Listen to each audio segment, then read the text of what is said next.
Jai Hind everyone, I hope this message finds you fit and fine. My name is Nikita and in this video, as I already told you that GK video is going on. So in this video we are going to talk about Kabir. Kabir से start करेंगे हम और कबीर से लेके कहाँ तक पढ़ना है हमें, शंकर देव तक पढ़ना है. चलिए स्टार्ट करते हैं. कबीर का जो जन्म है 1440 ईस्वी में वाराणसी में हुआ था. ये विवादास्पद है क्योंकि इसके एग्जैक्ट फैक्ट सबको नहीं पता है, कहीं पे कुछ लिखा रहता है. तो क्या हुआ था, इनका जो जन्म हुआ था वो एक विधवा ब्राह्मणी के गर्भ से हुआ था, लेकिन लोक लज्जा की वजह से इन्होंने नवजात शिशु को वाराणसी के किनारे छोड़ दिया था. तो फिर क्या होता है, जुलाहा जाति के जो नीरू थे और उनकी जो धर्म पत्नी थी नीमा, इस नवजात शिशु को अपने घर लेकर आ जाती हैं और इस बालक का नाम कबीर रखती हैं. याद रखिएगा ये हिंदू धर्म से लेकिन बाद में क्या पड़ गया, इनका नाम कबीर रखा गया. कबीर की जो शादी होती है वो लोई से होती है. उनके 2 बच्चे भी होते हैं. उनकी बहुत आम जिंदगी होती है, गृहस्थ होती है. लेकिन इन्होंने बाद में राम, रहीम, हजरत, अल्लाह आदि को एक ही ईश्वर के रूप में अनेक रूप माने. इन्होंने जाति प्रथा, धार्मिक कर्मकांड, बाहरी आडंबर, मूर्ति पूजा, जप ताप, अवतारवाद आदि का घोर विरोध करते हुए एकेश्वरवाद में आस्था दी. कुछ याद आया आपको? एकेश्वरवाद किसी और का सिद्धांत भी था. बहुत सारे लोग थे जैसे कि राजा राम मोहन राय थे, उन्होंने भी इसी पर बात की है. इन्होंने निराकार ब्रह्म की उपासना को महत्व दिया है. कौन सा? निराकार ब्रह्म. और ये निर्गुण भक्ति धारा के कवि भी रह चुके हैं. इनके जो अनुयायी हुआ करते थे उनको कबीर पंथी के नाम से जाना जाता था. कबीर के जो उपदेश थे वो सबद सिक्कों के आदि ग्रंथ में संग्रहित है. कबीर का जो बाड़ी का संग्रह है ये बीजक के 3 भाग हैं. बीजक क्या है? शिष्य धर्मदास द्वारा संकलित है, जिसमें कबीर की जितनी भी बातें हैं वो उनके बारे में बताया गया है. बीजक में 3 भाग हैं, रमेनी, सबद, साकी. उनकी भाषा सदुक्कड़ी होती थी. सदुक्कड़ी इसलिए कहा जाता था क्योंकि इसमें ब्रज भाषा, अवधी भाषा, राजस्थानी, इन सभी भाषा के शब्द मिक्सचर में मिलते थे. मिक्सचरों के मतलब मिक्स मिलते थे. कबीरदास की जो मृत्यु थी 1510 ईस्वी में मगहर में हुई थी. कबीर सुल्तान सिकंदर लोदी के समकालीन थे. ये हमें याद करना पड़ेगा कि कौन से संत किस मुगल संतमाल के या फिर जो उस टाइम पर थे उनके किसके समकालीन थे. अब बात करते हैं गुरु नानक देव के बारे में. गुरु नानक देव जो थे सिक्कों के प्रथम गुरु थे. सिक्कों के पूरे 10 गुरु. इनका जो जन्म है वो अविभाजित पंजाब रावी नदी के तट पर स्थित तलवंडी नामक ग्राम में हुआ था. इतना सारा याद नहीं करना है आपको, इंपॉर्टेंट चीज़ें वही पढ़नी है. ननकाना साहिब के नाम से विख्यात इनके जो जन्म हुआ था, अब वो जगह ननकाना साहिब के नाम से विख्यात है.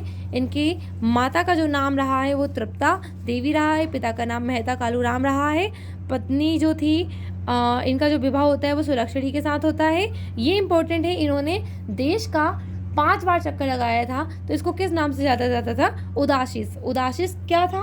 कवि जो हमारे गुरु नानक रहे हैं, इन्होंने देश का 5 बार चक्कर लगाया, उसी को इन्होंने उदासीस के नाम से जाना जाता था. नेक्स्ट, भाई मर्दाना बजाया करता था. क्या बजाया करता था? उस टाइम पर सारंगी हुआ करती थी उसको. इनका जो भक्ति शिष्य था वो उसका नाम था भाई, वही बजाया करता था. आगे इनके जो अंतिम क्षण थे इन्होंने डेरा में स्थापित किया था. अपना जो करतारपुर है वहाँ पर डेरा मठ स्थापित किया था. वहीं पे इन्होंने अपने जीवन के अंतिम जो पल थे वहाँ पर बिताए थे. नानक सूफी संत बाबा फरीद से प्रभावित थे. किससे थे? और जो हमने पहले भी पढ़ चुके हैं इसमें, बाबा फरीद की जो रचनाएं वो हमें गुरु ग्रंथ में मिलती है. किसमें मिलती है? गुरु ग्रंथ साहिब में मिलती थी. नेक्स्ट, चैतन्य स्वामी के बारे में बात करते हैं. इनका जो जन्म हुआ था 1486 ईस्वी में नवदीप मायापुर गांव में हुआ था. पिता का नाम जगन्नाथ था, माता का नाम सची देवी था. और ये इंपॉर्टेंट है. इनको किस नाम से जाना जाता था पाठशाला में? निमाई पंडित या गोरांग कहा जाता था. इन्होंने ही गोसांग संघ की स्थापना की थी या फिर गौड़ीय संप्रदाय की स्थापना की थी. इनका जो वास्तविक नाम था विशंबर था. क्या नाम था इनका वास्तविक नाम? विशंबर था. नेक्स्ट, अब हम बात करते हैं इनका आचिंत भेदभाव के नाम से जाना जाता था. इनके सिद्धांत था. इनका सिद्धांत को किस नाम से जाना जाता था? आचिंत भेदभाव के नाम से जाना जाता था.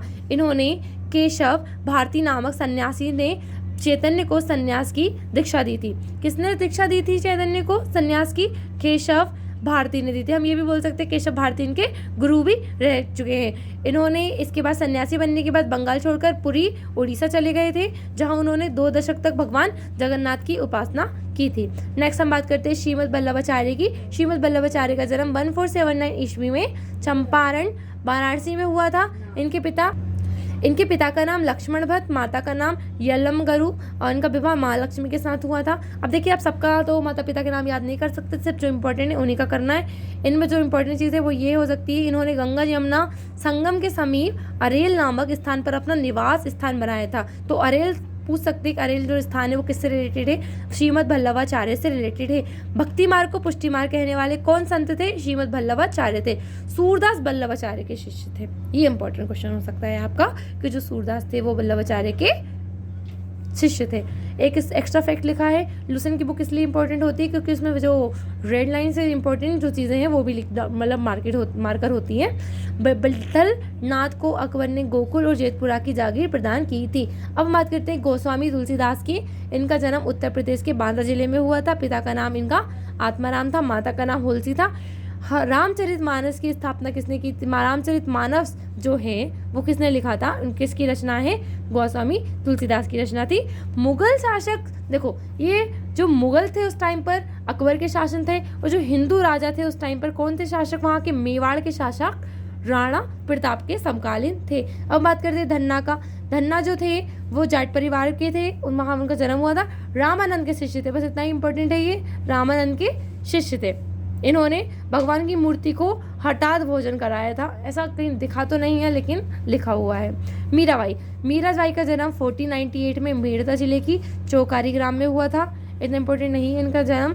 इनका विवाह किससे हुआ था? युवराज भोजराज से हुआ था, जो कि राणा सांगा के बड़े पुत्र थे। राणा सांगा का युद्ध भी होता है अकबर के साथ, हम पीछे पढ़ चुके हैं। इनकी जो भाषा थी, इनके जो भक्ति गीत थे वो ब्रज भाषा में और राजस्थानी भाषा में लिखे गए थे। रैदास, इनकी जो जाति थी वो चमार थी। इन्होंने रायदासी संप्रदाय की स्थापना की थी। क्वेश्चन आएगा, रायदासी संप्रदाय की स्थापना की थी तो रैदास ने की थी। दादू दयाल, ये कमीर के अनुदायी थे। किसके अनुदायी थे? कमीर के अनुदायी थे।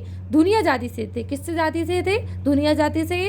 जो रैदास रहे हैं वो चमार जाति से रहे हैं। रैदास कौन सी जाति से रहे हैं? चमार जाति से रहे। धन्ना किस जाति से रहे हैं? जाट जाति से रहे हैं, सॉरी जनजाति नहीं, जाति से रहे। दादू दयाल ये कबीर के अनुयायी थे। इनका जन्म 1544 ईस्वी में अहमदाबाद में हुआ था। आप सबके नाम याद कर नहीं सकते, सबका वर्थ भी याद नहीं कर सकते, सिर्फ इंपॉर्टेंट चीज़ें वही करनी है आपको। दुनिया जनजाति से थे। ब्रह्म संप्रदाय की स्थापना की थी। याद रखना, ब्रह्म समाज की बात नहीं हो रही है। ब्रह्म समाज की जो स्थापना है वो राजा राम मोहन राय ने की थी। यहाँ पर ब्रह्म समाज संप्रदाय की स्थापना की बात कर रहे हैं। अकबर ने धार्मिक चर्चा के लिए इन्हें एक बार फतेहपुर सीकरी में भी बुलाया था, और ऐसा कहा जाता है कि इन्होंने निपक आंदोलन जो था वो शुरुआत इन्होंने ही की थी।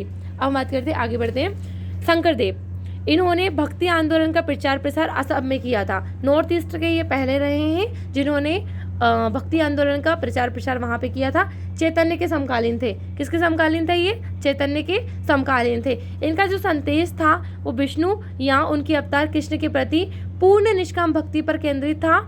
ये अकेले कृष्ण मार्गी वैष्णव संत थे। बाकी हमने पढ़े, कोई श्री राम के थे, कोई विष्णु के थे। इन्होंने कृष्ण मार्गी वैष्णव संत रहे हैं। मूर्ति के रूप में कृष्ण की पूजा के विरोधी थे। मूर्ति के रूप में कृष्ण की पूजा के विरोध थे। सो इस वीडियो में हमने जितने भी भक्ति संत रहे हैं भक्ति काल के, उनके बारे में पढ़ा है। आगे वाली वीडियो में हम बात करने हैं मुगल साम्राज्य की बात करेंगे।